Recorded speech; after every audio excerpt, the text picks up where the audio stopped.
All right, thank you. So we're going to continue counting abelian number fields.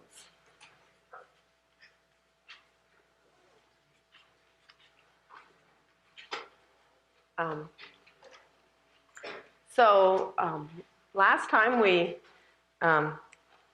did what you could consider some hard work using class field theory and the Tuberian theorem to count quadratic number fields.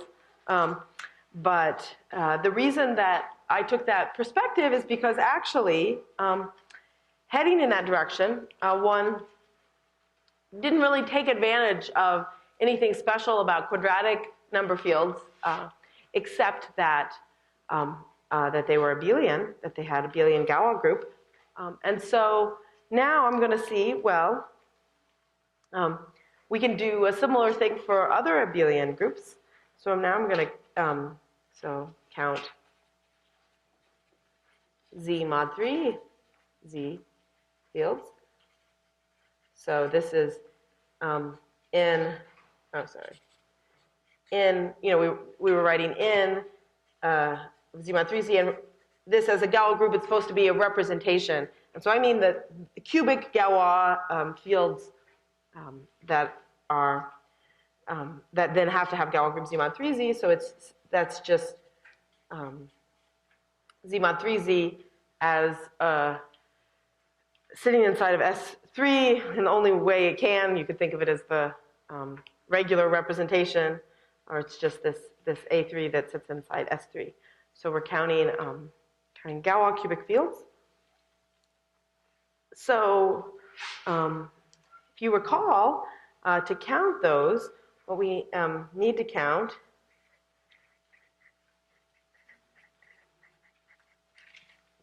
maps first from the Adel class group to Z mod 3Z. So we used class field theory to tell us that the maps from the absolute Galois group to Z mod 3 were the same as maps from the Adel class group to Z mod 3Z. And then we restricted the maps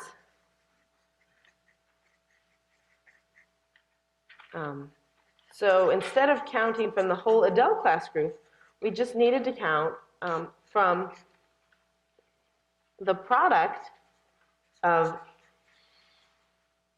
p-adic units to Z mod 3Z. So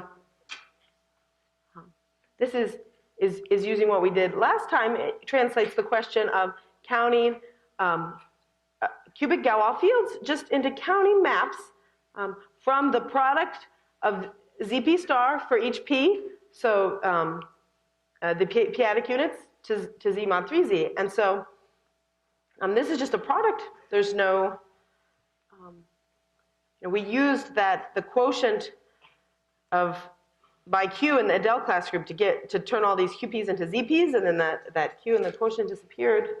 That was sort of magic, but very convenient for us. And so we just, for each ZP, for each P, we need to ask what are the maps, the continuous homomorphisms from ZP star to Z mod 3Z. So it's maybe marginally more complicated at 3, but again, so for P not equal to 3, such maps factor from ZP star to Z mod PZ star. So the kernel of this first map from the p-adic units to Z mod PZ star, the kernel of this map is pro P. So that means that any finite quotient is a P group. So in particular, we can't see any of the kernel in a Z mod 3 quotient when P is not equal to 3. So now I'm just asking about maps from Z mod P star to Z mod 3. And of course, this here, we know, is a cyclic group of order P minus 1. So now I'm talking about, I want to count maps from a cyclic group of order P minus 1 to Z mod 3Z. So if P is congruent to 1 mod 3, then there are 3 maps, because you could send a generator to any one of the 3 elements of Z mod 3Z. And if P is congruent to 2 mod 3, there's only one map. There's only the trivial map.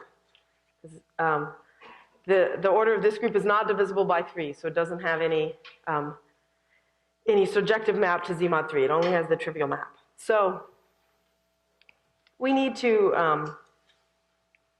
to count everything by the discriminant, we need to work out also what the discriminant of these maps are. So the trivial map just has discriminant 1. It doesn't contribute to the discriminant, but the 2 non-trivial maps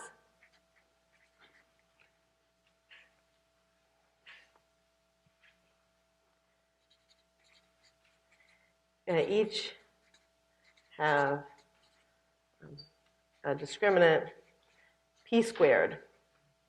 Okay, so they're contributing a square to the discriminant there. So we then wanted to actually to put these all together. So we want our maps from Z P star to Z mod 3Z for all P. So we can put these all together into a big Euler product, and we can write, say, f of s. So this is going to be my Dirichlet series. So A sub n is the number of cyclic cubic fields with discriminant n. Okay, now there's going to be a little bit. Okay, so it's actually going to be this times 2. There's a minor point here because the cyclic cubic field actually will correspond to 2 different maps to Z mod 3Z.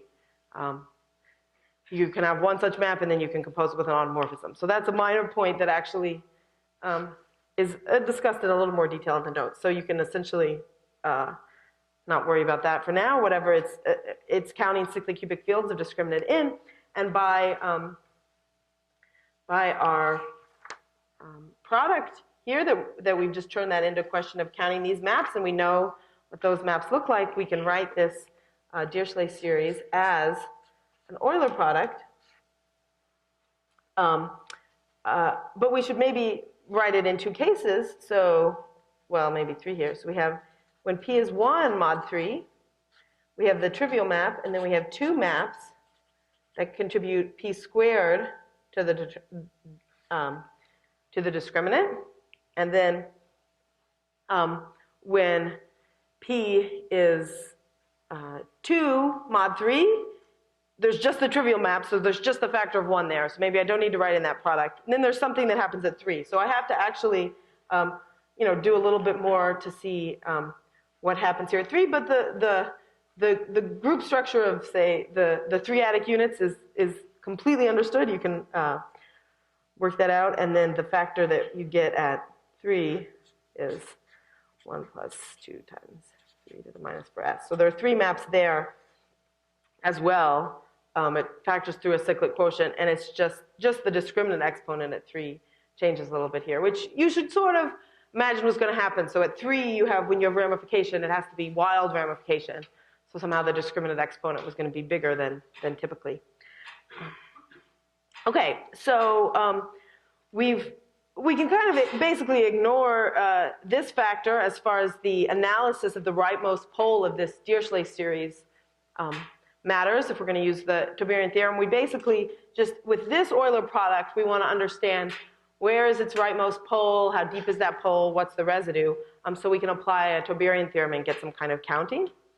Okay, so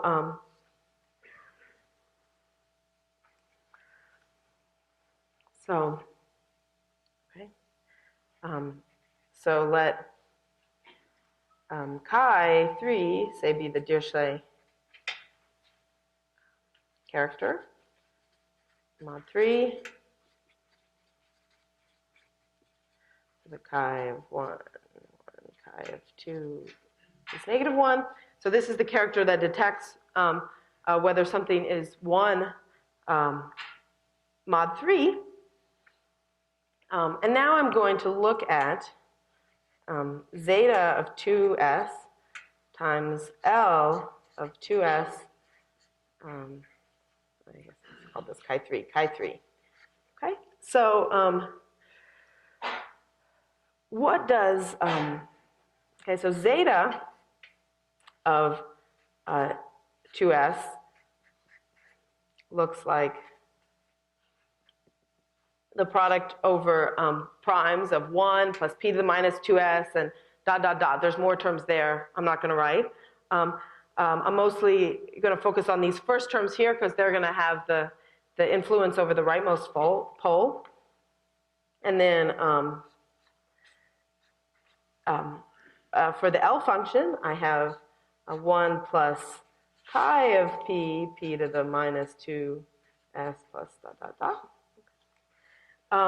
So if I multiply these out and I collect them into cases whether p is 1 mod 3 or 2 mod 3, so when p is 1 mod 3, here I get a 1 plus p to the minus 2s, and here I get a 1 plus p to the minus 2s. So for p is 1 mod 3, I get 1 plus 2 p to the minus 2s plus dot, dot, dot.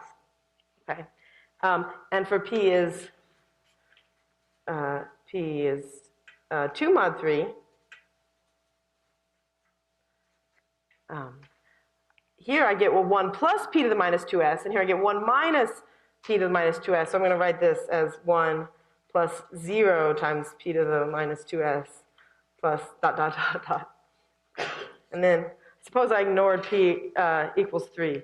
Okay, so then, okay, there's some product. I'll write it like this to be so funny. Okay, there's some term at p equals 3. So, do I want to square? I get a 1 from here and a 1 from here, so I get, yeah, this 2 here. So I think, yeah. So I'm only writing these first terms here because those are the ones that basically indicate the rightmost pole. So I see that as far as the first terms are concerned, this looks exactly like my Dirichlet series here that I'm interested in, right? What was it? It was product of primes 1 mod 3, 1 plus 2 p to the minus 2s. And this is what this looks like, except for some higher order terms. So those higher order terms, since they involve at least p to the minus 4s, they're going to not contribute any poles all the way to, say, s equals 1/4. So these, so that's why, I mean, you can work out the details of that more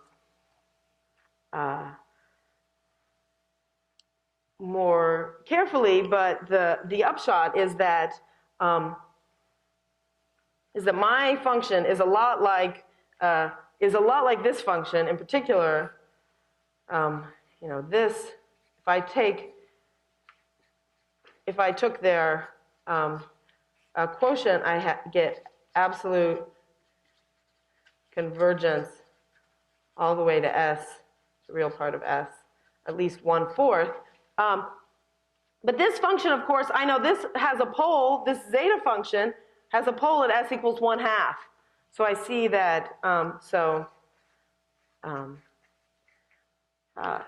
this s is 1/4 essentially because these next terms are like p to the minus 4s, so that 4s is what you're seeing here. So basically f of s has the same rightmost pole behavior as this product of a zeta function and an L function. And this is really useful because first of all, I know all about the rightmost pole behavior of this. I know what it is. And I get the analytic continuation I need. So that's that's part of the Tauberian theorem is you need analytic continuation. And I said that in general, that's very hard. And so here we were just really lucky that we happened to notice that, hey, our thing up to real part of S is at least a fourth, which is like far more analytic continuation than I even need. But up to there, it looks just like this function that I know has analytic continuation. So I'm going to use the analytic continuation of this zeta and this L function to get my analytic continuation. Like I said, it gives me much more than I actually even wanted. And then I apply the Tauberian theorem. So applying the Tauberian theorem, we obtain that n of z mod 3z of x is it's asymptotically constant times x to the 1/2, and then I even actually write the constant out in the notes, but for some constant c. So this x to the 1/2, the reason there's a 1/2 exponent there is because the rightmost pole, I should have said, the rightmost pole behavior, right, that's at s equals 1/2, because the pole is coming from the pole of zeta at 1, so it's a pole of zeta of 2s at s equals 1/2. So that's where that 1/2 comes from, that location of the rightmost pole. It's a single pole, because we know zeta has a single pole, that's why there's no log factors. And the error term, actually, you could get a nicer error term by using how far you can get your meromorphic continuation. Okay, so we see here that the outline of the approach that we use to count quadratic fields can in fact even be used to count cyclic cubic fields, which it's not like the question of, say, counting square free integers. Like, how do you even begin to list what the cyclic cubic fields look like or parameterize them? That otherwise would have been a very hard question. And so with a considerable amount of work, one can use this approach to count number fields up to discriminant x, asymptotically in x, for every abelian Galois group.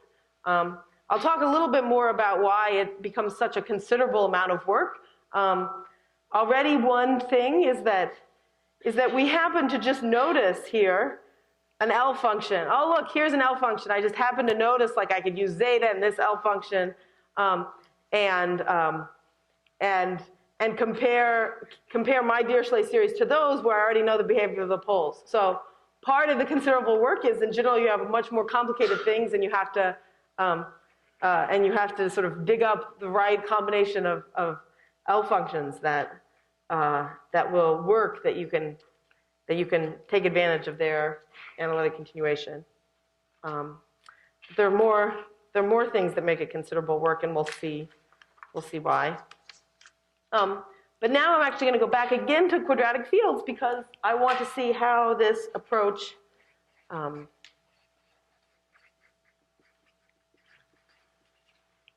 works with local conditions. So suppose instead of counting quadratic fields, I wanted to count quadratic fields in which 3 was split completely. So, so this is, we wrote something like this. So sigma would be some local condition. So sigma is the condition split completely at 3. Okay. So how do I detect split completely at 3? So if I have a map from JQ to Z mod 2Z, detecting split completely at 3, first, I guess it needs to be unramified at 3, and then it's split completely if the Frobenius of 3 is trivial. And so class field theory doesn't just tell us that we're looking at these maps, it tells us that what the Frobenius is for each prime in here. And so from class field theory, we get split completely at 3.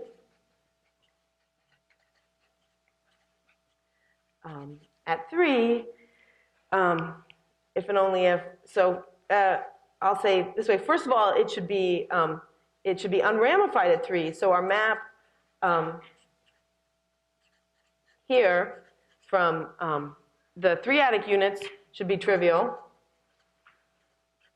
This is the inertia group at 3, and so it should be trivial to have unramified. And then actually, so 3 in Q3 star, that's the Frobenius. That should also also go to 1. So the whole map at Q3, sorry, yeah, right. Should call it 0. Thank you. So the whole map at Q3 should be trivial if split completely at 3. So there's a little bit of a problem, which is that when I'll look back here, when I reduced my whole story, when I did this reduction from the Adele class group to just the maps on the p-adic units, I said that there was a one-to-one correspondence here, but if I'm just looking at the maps from the p-adic units, I can't, at the place 3, detect where 3 goes, because if I just have the map from Z3 star, I don't know where 3 goes. It just tells me where the 3-adic units go, not where 3 goes. But so I'm going to take advantage of the fact that how we even knew that there was a unique map from the Adele class group. So the point is that if I look at 3 in Q3, so that's like looking at this in JQ. So that's a 3 in the Q3 place. So I want this element of the Adele class group to go to 0 in the map. But of course, this in the Adele class group is the same as this by the quotient by Q, right? So the Adele class group has this quotient by Q, so the element that's 3 at every place is trivial, and so this is the same as this. Now this here, each element is in ZP star, because 1/3 is a p-adic unit everywhere away from 3. And so to ask, say whether this, so first of all, I have this map has to be trivial. I can detect that, of course, just by what the map does on Z3 star. But to detect whether 3 goes to 0, I have to look not at the 3 place, but I have to look at all the other places and see where 3 inverse goes. Of course, it's a map to Z mod 2, so it's the same as where 3 goes. So I have to look at all the other places, see where 3 goes in all of those maps, and hope that when I product them all together, I get 0. So that's what I want to count. Okay.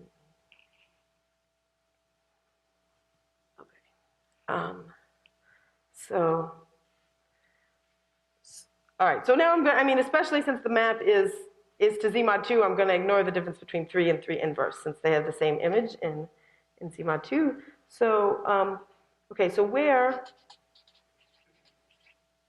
does 3 go in a map ZP star to Z mod 2Z when P is not 3? Okay, well, we have to remember back to the maps to Z mod 2Z. There are just 2 maps now. They factor through Z mod P star. Let's just say P is not equal to 2, just as well. Okay, so they They factor through here. This is cyclic, so a generator either goes to 1 or 0. So there are two maps. Obviously, in the trivial map, 3 goes to 0. So, so in the non-trivial map,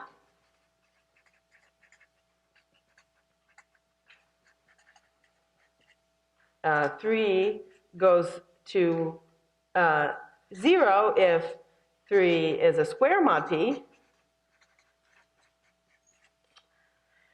Right, because if this is taking a generator of this cyclic group to 1, then then all the squares, of course, have to go to 0, and the non-squares go to 1, and so it goes to 1 if 3 is not a square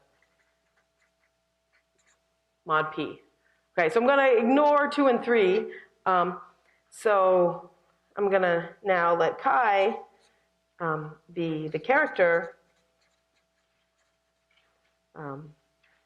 that, so that chi of p is 1 or minus 1 if 3 is a square mod p, 3 is not square mod p. So this is a character mod 12 by quadratic reciprocity. Okay. So I'm now, so I write out all the factors in the notes, but I'm now, just for simplicity, going to ignore p equals 2 and 3, which makes what I say, it's going to be slightly, the factors at 2 and 3 are going to be slightly wrong, but they're written out correctly in the notes. So I'm going to now look at this sum of Euler products. So here I'm going to just take my product over primes of 1 plus p to the minus s. And here I'm going to take the product over primes 1 plus chi of p, p to the minus s. So I have a sum here of Euler products. Now this first Euler product, this was the thing that just counted just my maps to Z mod 2Z from the Adele class group, that just counted the quadratic fields. Okay? So this, just this first Euler product, that's how we originally counted quadratic fields. Now what does this Euler product count? It's counting, it's counting quadratic fields, but there's this sign here that has to do with, it has to do with whether 3 is a square mod p. So it has to do with whether this map here, whether it sends 3 to 1 or 0. And so if I get an even number of signs, so this counts, and again, it counts maps, but it counts them with sign. So it's with sign plus if they send 3, 1, 3, 3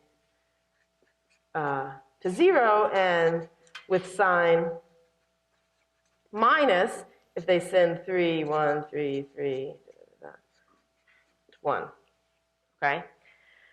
Because to see where this goes, I just have to see, well, I have to product up, you know, well, it's hard because it's a product over here and it's sum over here. But I have to combine where 3 grows in all the places. So that's just combining these signs in all the places. And if I get an even number of them, then this goes to the trivial element. And if I get an odd number, then I get a sign minus 1, and that goes to the non-trivial element. Okay? So since this counts all the maps, and this counts the maps we want with a positive sign and the maps we don't with a negative sign, if I add these two things together and multiply by 1/2, the total, right, it counts, right, so it counts quadratic fields split completely at 3.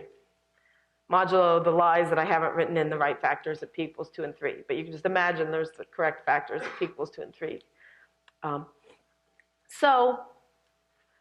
Okay, so now I've got my Dirichlet series that counts the things that I want. I've written down a Dirichlet series that counts quadratic fields split completely at 3. And I just want to analyze its rightmost poles, and it looks pretty good because each piece is something I recognize, and I recognize where its rightmost poles are. In fact, so this, right, this we saw in the first case is like zeta of s, or more precisely is like zeta of s over zeta of 2s, but it has a pole at s equals 1, and this, because this is a non-trivial character, this L function is actually analytic past s equals 1. So this doesn't contribute to the rightmost pole at all. So when we use the Tauberian theorem, this doesn't contribute anything to the answer because it isn't visible. It has no pole at s equals 1 where the rightmost pole of this is. And so, so when we apply, the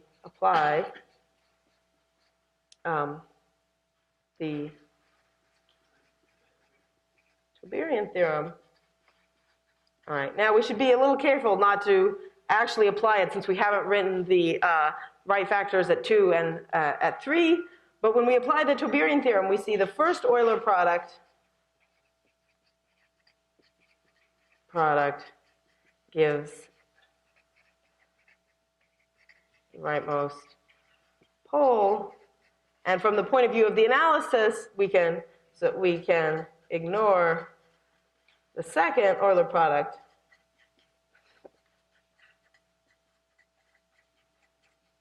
because it is analytic past, so this is at s equals 1, if it's analytic on, say, real part of s, at least 1. So it's analytic past s equals 1. So in general,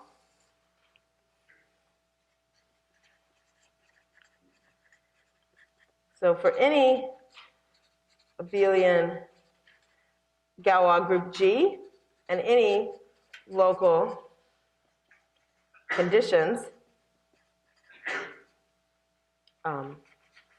sigma, I have to say here I'm thinking it just at finitely many primes,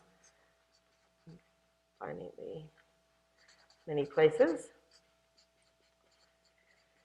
So for any abelian group G and any local conditions, we can write a Dirichlet series. So we can write f of s. So a Dirichlet series that counts this n of G sigma, and we can see that it is a sum of Euler products.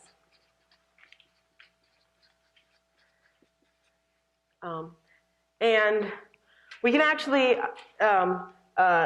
identify, and we can identify the rightmost poles of all the Euler products.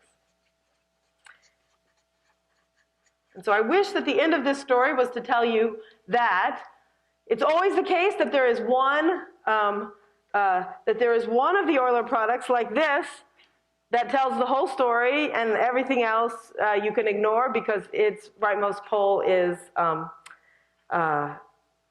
it is to the left of this rightmost pole. But in fact, in general, that doesn't happen at all. In general, there can be several Euler products. There are many Euler products that have the same rightmost pole, and so they're all contributing in some way. And so even though you can do this, the full story of what you get out of it and the answer is very complicated. And it's bad enough that you can even see that that, for example,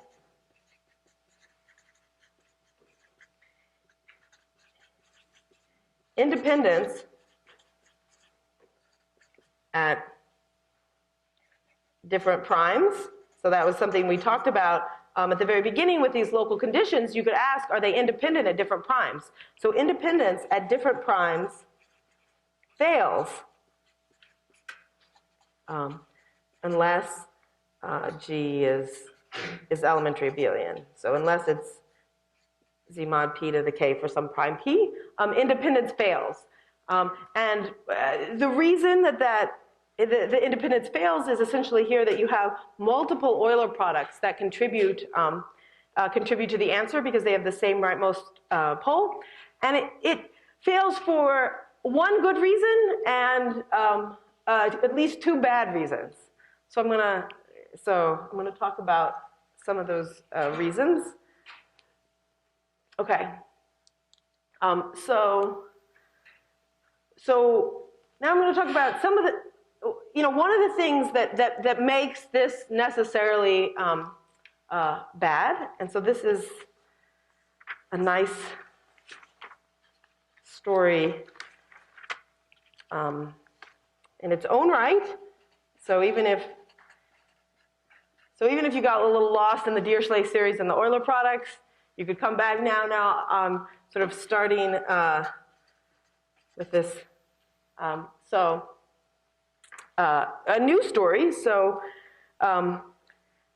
briefly, Grunwald had a theorem, and then Wang had a counterexample to Grunwald's theorem. So for some reason, they both get credit for this.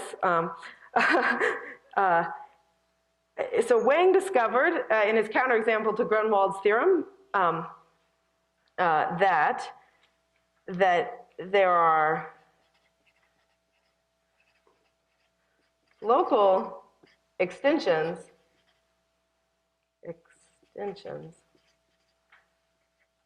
that never happen from a global extension. Okay, so I'll give you the simplest case of this. So there is no Z mod 8Z extension K of Q for which K2, so remember K2 was when we took the extension and we took the product with Q2, is an unramified extension of Q2 of degree 8, or equivalently, you could say, in which 2 is totally inert. Okay? So there is no Z mod 8Z extension K of Q in which 2 is totally inert. Now there's a local extension. There is a local extension, a local Z mod 8Z unramified extension of Q2 of degree 8. That local extension exists. It just never happens as the localization of a global extension. So Grunwald's theorem was basically in the abelian case that this never happens. His theorem was that essentially that anything you could see locally could happen as a localization of a global thing. And Wang found out that no, this is not the only counterexample. Okay, so this is the first one. And so what that means is, suppose we did our whole Dirichlet series counting, blah, blah, blah, put in all the terms, add and subtract to get your sum of Euler products, and we were trying to count Z mod 8Z extensions for which 2 is totally inert. And we had done all that magic like we did to count quadratic fields where 3 is split completely, except we were counting Z mod 8Z extensions in which 2 is totally inert. We were going to get some sum of Euler products. And the point is, when we add them all together, we get 0. Because there are none of them of any discriminant. So this was like a sum of a to the n to the minus s, and all of the a to the n's are 0. Okay, so that tells us we can't have hoped to just count on one Euler product to dominate. And here the Euler products all have to join up and totally cancel each other out. So that's a really good reason. That's a good reason that it can't just be one dominating Euler product. Is sometimes Grunwald-Wang is true, or sort of Wang's counterexamples are the case, which means that these Euler products have to join up and cancel each other out because there just are no possibilities. All right? So over Q, basically the problem is only at 2. And over any number field, the problems are at primes dividing 2. But over other number fields, so say over, K, number field, maybe, I don't know, but so over some number field that's not Q, you can also have local extensions at different places that can each occur from a global extension, but can't occur together.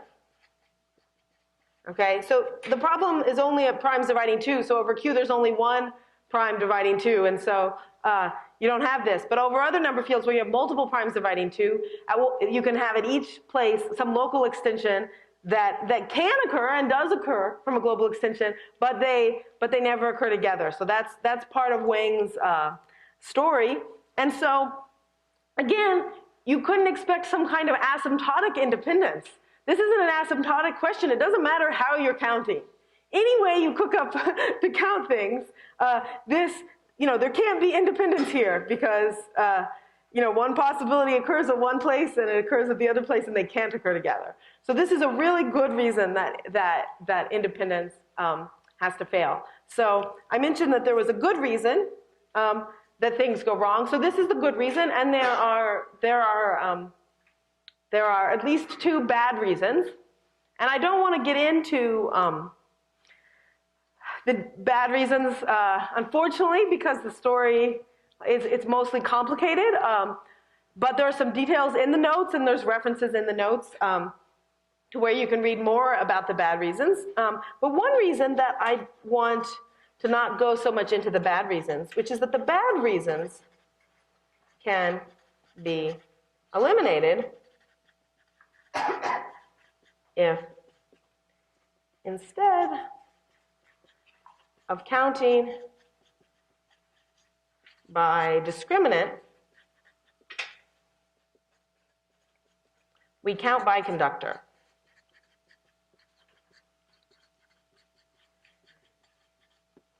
So I think in his very first talk, Jordan, he was listing a bunch of questions of analytic number theory and was saying, counting some fields by discriminant. Oh, it seems like the discriminant, it's a natural thing to count fields by. It measures the ramification. Okay? So when you have an abelian number field, so I mean this conductor in the sense of class field theory, and this conductor, it's also a product of the ramified primes. Product of the ramified primes to some powers. Okay? So we often think about the discriminant as, just something that tells us which primes ramify. Well, the conductor is also just something that tells us which primes ramify. The only difference is that the powers are slightly different in the conductor and the discriminant. And so if you never really cared exactly which power of the ramified primes were defining your discriminant, then you probably can't tell the conductor from the discriminant. So at that level, as an invariant of number fields, they're basically the same. They're products of ramified primes to some powers, and the precise powers depend a little bit, on the actual technical definition of each of these things. So you might think, how could there be any difference? But there is a world of difference. So when you count by conductor, instead of discriminant, the only thing that goes wrong is Grunwald-Wang. So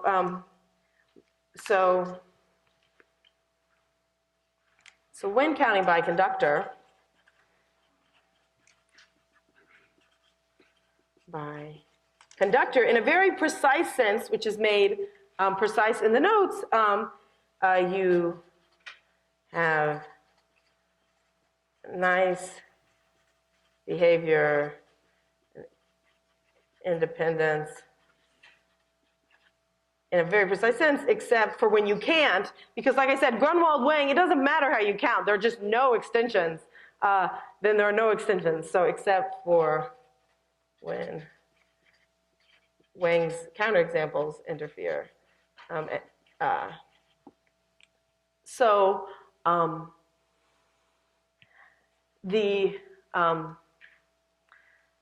end of the moral of this story was that we were counting by discriminant just because discriminant was a number that we could associate to a number field that seemed like it sort of somehow measured the complexity of the number field.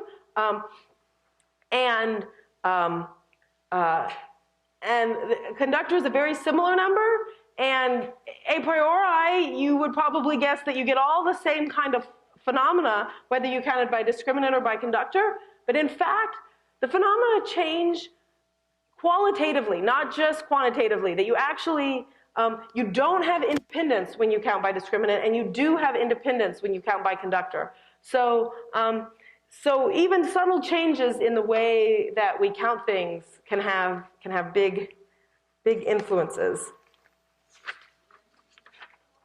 Yes?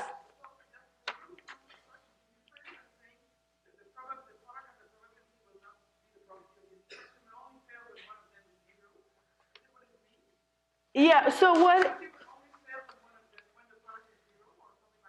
Yeah, so what you could do, I mean, I spell this out, like I said, more in the notes, but just briefly, you could build a model where you say, okay, I'm going to have independent probabilities. Here's, I think, my probabilities at each of my places, and then I just multiply them together, and then that gives me a probability for all the different possibilities. And then you could just, but you know some of those possibilities don't occur because of Wang, so you just cross those off, you condition on the ones that you know occur, and then you get the right prediction. So that's how you sort of make that precise. You have a model, a model built on independence, and then you condition, you see what that predicts for everything, and then you just condition on the things that are actually possible.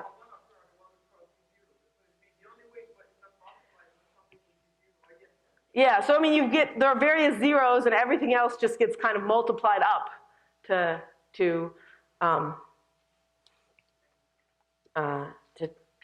take care of those zeros. Okay, so now what I want, okay, well, so even skipping many parts of it, that's a long story. So I guess I'm going to start just briefly in the last few minutes talking about something that we'll talk a lot more about tomorrow as well, which is, so what should we expect when counting general number fields, so not just necessarily abelian? And I have to say that I consider this an open question, really, is what should we be counting them by?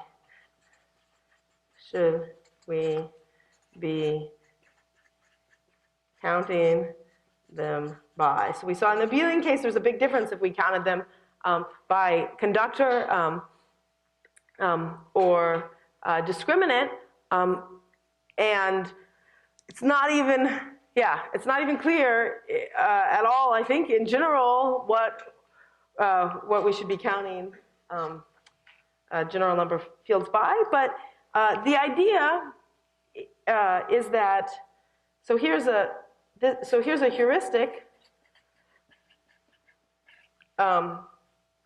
which is due to Bhargava and gives some same predictions as a conjecture of Mala. So it comes from work of both Mala and Bhargava. So a heuristic is that if we want to count these number fields, which remember we said were the same as maps from the absolute Galois group to some permutation group. if we want to count these things. So class field theory told us that such maps, so class field theory says that when G is abelian, such maps are built out of maps from the local Galois groups in a precise way. There's this quotient by Q, but they're built out of these maps in some way. And that was the way that we actually could use class field theory to count these abelian things, is because we could count the local things and then we put them all together into a big Euler product to count the global things. And so the heuristic would be that certainly there's no theory that tells us for non-abelian G that these are built up out of local maps in the same way, but the heuristic is that maybe the count asymptotically behaves as if GQG, or now say non-abelian G, was built out of maps from GQP to G in a similar way. Even though we have no theory that actually tells us that something like this is true, maybe this as a heuristic would give the right kind of prediction for the number of G number fields for non-abelian G. And so next time we will talk more about what predictions this heuristic actually gives.